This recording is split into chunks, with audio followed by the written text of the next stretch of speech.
sujet du jour, je ne crois pas en Dieu. Voilà. Tu ne crois pas en Dieu? Non, Vous ne croyez pas en Dieu? Non, non, non. Voilà. Arrière de moi. Voilà. Il y a des gens, voilà, il y a des gens dans ce monde qui ne croient pas en Dieu. Mon Dieu. Mais c'est leur droit. Mon Dieu. N'est-ce pas? Mon Dieu. Mon Dieu. Mon Dieu. Alors, docteur Philo. Oui. Je ne crois pas en Dieu. Je ne crois pas en Dieu. Bon, moi, je ne vais pas faire comme Caro. Hein. Je mets ça entre griffes parce que ça ne vient pas de moi. Moi, je crois en Dieu. Quand je dis Alléluia, Alléluia, attaque-moi. Attaque-moi. Attaque-moi.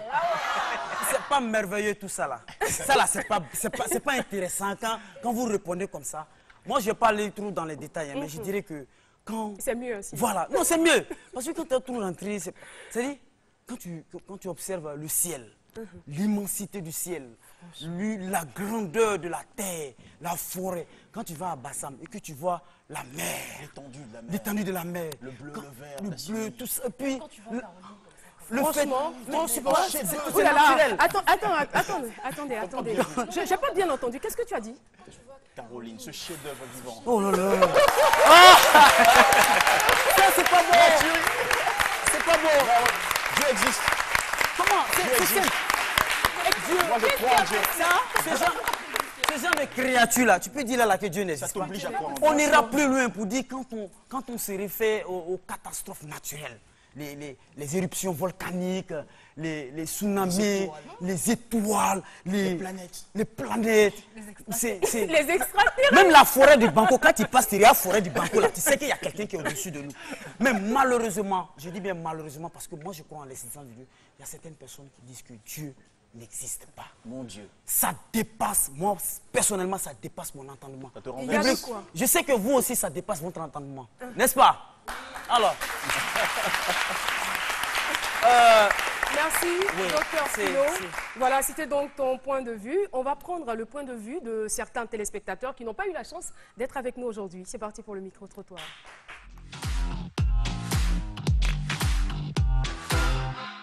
Dieu existe par la nature. Nous voyons les montagnes, les collines, les animaux, les êtres vivants. Il va falloir qu'il y ait un être suprême qui puisse nous accorder cette vie. Et donc, si tu ne crois pas en Dieu, ça veut dire que tu ne crois pas à ton existence. Ceux qui ne croient pas en Dieu, ils ne sont pas des hommes. Si c'est pourquoi tu ne peux pas croire en Dieu. C'est pas normal.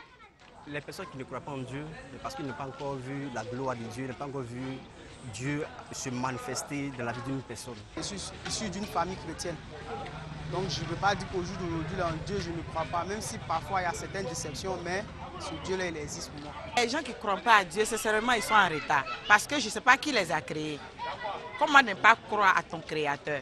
Moi, je pense que l'homme là, il ne sait pas ce qu'il est venu faire dans la vie. Les personnes qui ne croient pas en Dieu, c'est ce qu'on appellerait les incrédules. Nous qui croyons d'abord, nous devons véritablement apporter des soins appropriés, voilà, à ces personnes qui ne croient pas en Dieu. Voilà, de retour sur le plateau de C'est Midi. Alors, parmi nous, nous avons quelqu'un qui ne croit pas en Dieu. C'est notre invité témoin, mesdames et messieurs. Même s'il ne croit pas en Dieu, je vous demande de l'applaudir, monsieur Karim Ouattara. Monsieur Karim Ouattara qui vient en courant. Installez-vous. Bonjour, monsieur. Bonjour Vous à tous les êtes téléspectateurs. Ouattara Karim, guide, prêtre, stagiaire, n'est-ce pas? C'est bien ça, oui. Dans votre religion. Hein? La religion raélienne. La religion raélienne. Vous ne Le croyez pas chef en même, Dieu. pourquoi vous nous amenez stagiaire? Attends, tu vas entendre les arguments tout à l'heure du stagiaire. Il a été Alors, on formé vous par son retrouve dans quelques instants et ce sera juste après l'autopromo.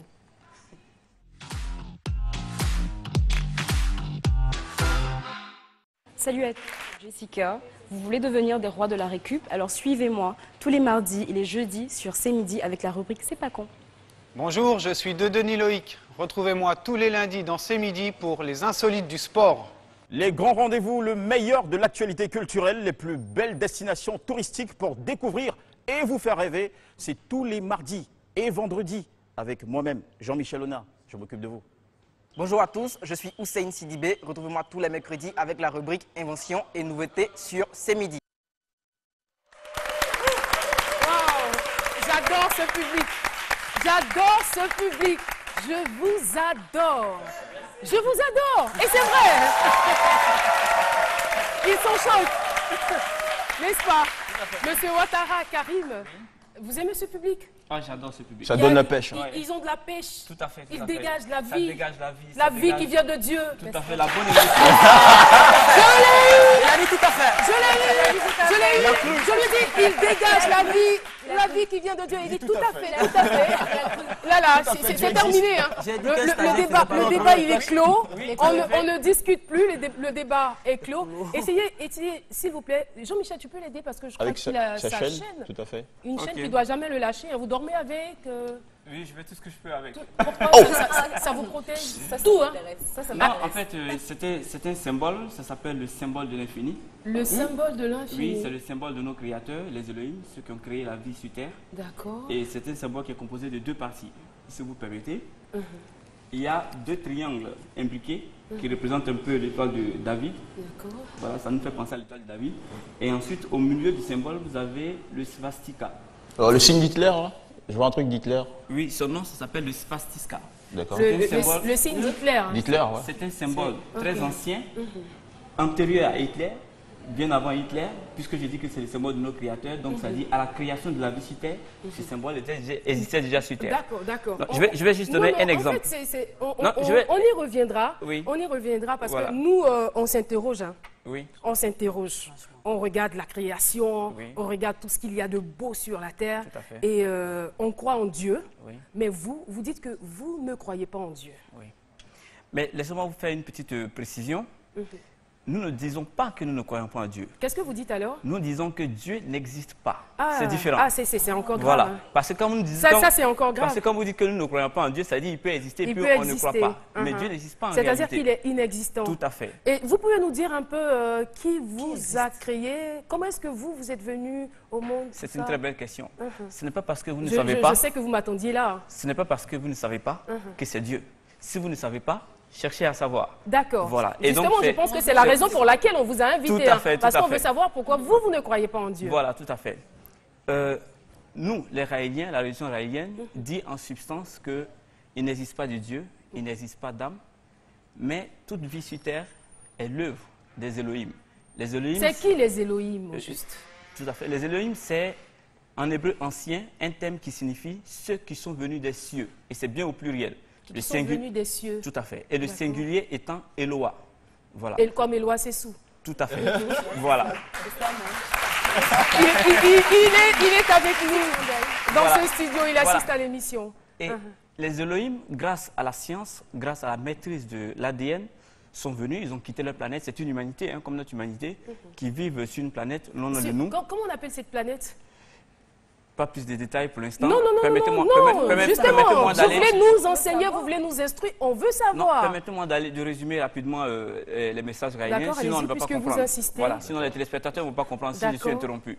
Voilà. Donc, les Elohim, mais on ne va pas vous laisser tout le temps. Hein. Tout à fait. C'est-à-dire qu'on vous pose des questions au fur et à mesure parce qu'on est pressé et puis on n'a pas beaucoup de temps. Je suis d'accord avec vous. Donc, les Elohim, grâce à la maîtrise de l'ADN et de l'ingénierie génétique, ont pu quitter leur planète. Ils sont venus sur Terre, la planète Terre, qu'ils ont trouvée sans vie. Ils l'ont aménagée.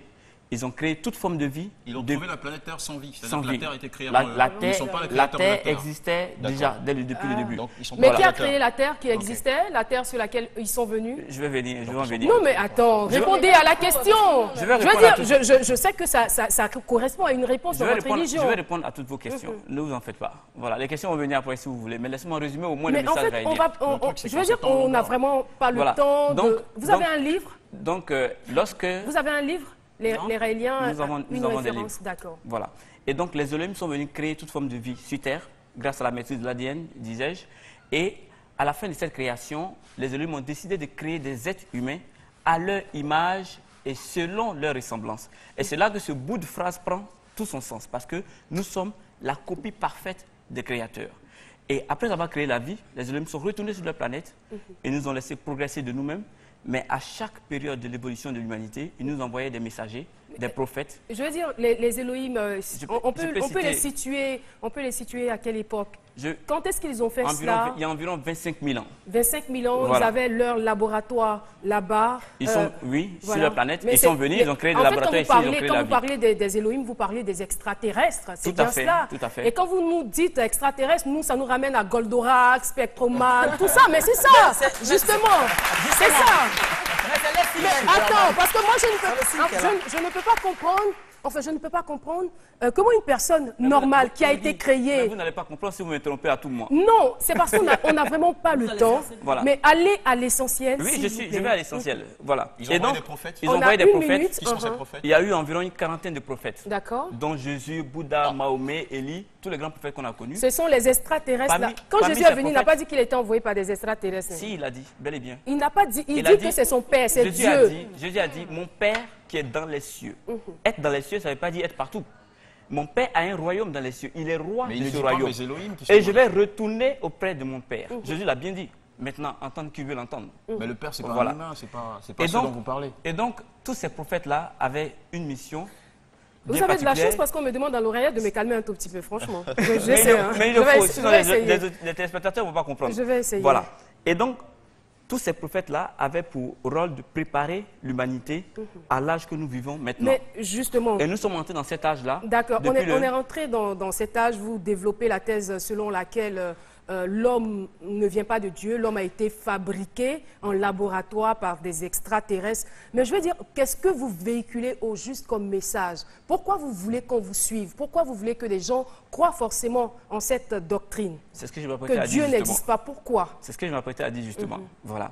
Et donc, tous ces prophètes avaient pour mission de préparer l'humanité à l'âge que nous vivons maintenant, dans lequel nous sommes entrés depuis le 6 août 1945. C'est une date bien précise pour l'humanité, 6 août 1945. C'est le jour où la première bombe atomique... Tout à fait. À la fin de la Deuxième Guerre mondiale. C'est le jour où la première bombe atomique a explosé à Hiroshima. Et donc, depuis cette date-là, les Elohim, nos créateurs, ces êtres humains qui nous ont créés à leur image, ont dit, mais tiens, nos enfants ont atteint un niveau scientifique qui va leur permettre maintenant de comprendre tout ce que nous avons dit avant et qui ne comprenaient pas et qui mystifiaient faute de science. Donc, depuis cette date... Je crois que Philo veut dire quelque chose. Depuis cette date... S'il vous plaît. Moi, je ne vais pas rentrer dans tous ces détails. Parce que c'est des gens, malheureusement, on n'a pas beaucoup de temps. Vous allez aller vers lui, le cas est critique. Vous voyez, c'est des gens... Non, ne vous hasardez pas à discuter avec eux selon les prescriptions bibliques ou coraniques. C'est des gens qui maîtrisent parfaitement la Bible. C'est des philosophes. Ils ont renversé les écrits de la Bible. Ça, c'est inutile d'aller dans ces détails-là avec eux. Moi, je tiens à ma télévision, je tiens à mon émission. Regarde là-bas. Maman, tu es au village, faut pas zapper. Parce que ça frustre les mamans. Hein. Nous sommes en Afrique. Selon la culture africaine, ce que vous dites là, elles diront que c'est le monde à l'envers sur cette chaîne. Nous ici, maman, pardon, faut pas zapper. C'est votre fils, si vous le voyez, peut-être que, bon, peut-être que tellement il ne croit pas à Dieu, même, peut-être qu'il ne croit même pas aux lames même de son coiffeur. Moi, je dis, non. Je crois que ton message est passé. Voilà, maman, ton fils est égaré, aide-nous à le ramener à la maison. C'est tout. Pardon, faut pas zapper. C'est tout ce que je peux dire. Monsieur Ouattara Karim, en tout cas, on vous remercie pour votre courage. Malheureusement, le temps est terminé. Jean-Michel n'a même pas pu poser sa question. Mais je pense que ce n'est que partie remise. On aura l'occasion de vous revoir. Et pour encore une fois vous donner un peu plus de bonne humeur parce que Dieu aussi, c'est lui qui donne la joie. On va regarder cet élément, le meilleur du web. À tout de suite.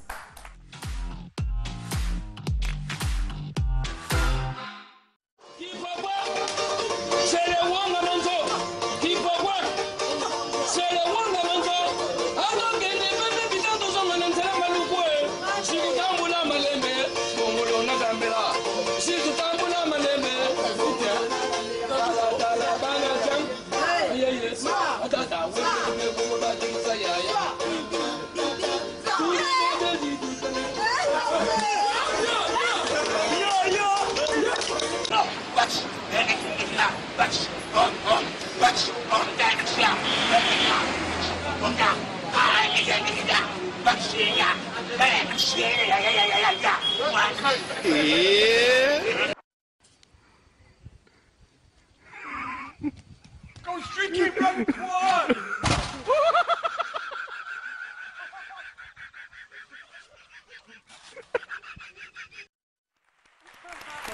Ah, c'est terrible ça. Merci. Merci beaucoup. Voilà, vous suivez toujours C'est midi. Eh bien, nous recevions à l'instant M. Ouattara Karim. Encore une fois, merci d'être venu partager ce moment avec nous. Nous allons partir pour autre chose. Cette fois-ci, ce sont les potins, les affairages, comme on a l'habitude de le dire ici chez nous. C'est avec Alissa. Alissa qui nous a rejoint. Bonjour. Caro. On la retrouve tout de suite et maintenant.